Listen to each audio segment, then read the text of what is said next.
Au cœur de l'agglomération Bar-le-Duc-Sud-Meuse, Alexis Janot.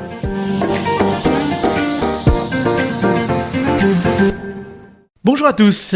Fils de Jacques-François Barrois de Ligny et de Marguerite Gérard de Velaine, Pierre Barrois, né le 30 octobre 1774 à Ligny-en-Barrois, au 28 rue Leroux, entre en service le 12 août 1793 dans le bataillon des éclaireurs de la Meuse et passe lieutenant le 12 septembre de la même année. Pierre Lefebvre, historien de Ligny-en-Barrois. En 1774, à 19 ans, il s'engage lorsque la patrie est en danger, comme beaucoup d'autres, et rapidement, il monte tous les échelons de l'armée.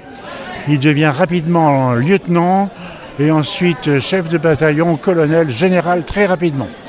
Il participe à toutes les batailles de Bonaparte d'abord et ensuite, bien entendu, de Napoléon. Toutes les grandes batailles, il est partout. À la bataille de Marengo, avec son régiment, il recevra le surnom d'incomparable que le premier consul fait inscrire sur son drapeau, tandis que lui-même est fait chevalier de la Légion d'honneur. Après la bataille d'Austerlitz, il est élevé au grade d'officier de la Légion d'honneur et reçoit la croix de commandeur. Une chose remarquable chez lui, c'est que lorsqu'il est seulement colonel, il s'oppose un peu à Bonaparte en ne votant pas la mort contre le duc d'Enghien.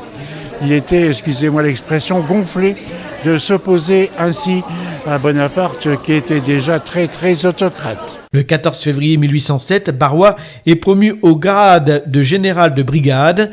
Ses actions d'éclat se répètent et après la bataille de Friedland, l'empereur nomme les généraux Barrois et La Bruyère grands officiers de la Légion d'honneur. Comme beaucoup de militaires au temps de Napoléon, il ne restait pas à 10 km en arrière, il se battait avec les troupes.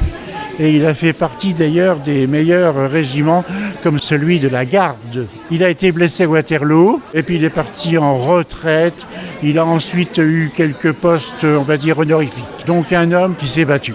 Il décède le 19 octobre 1860 à Villiers-sur-Orge. Retrouvez ce programme en replay sur notre site www.meuse-fm.com.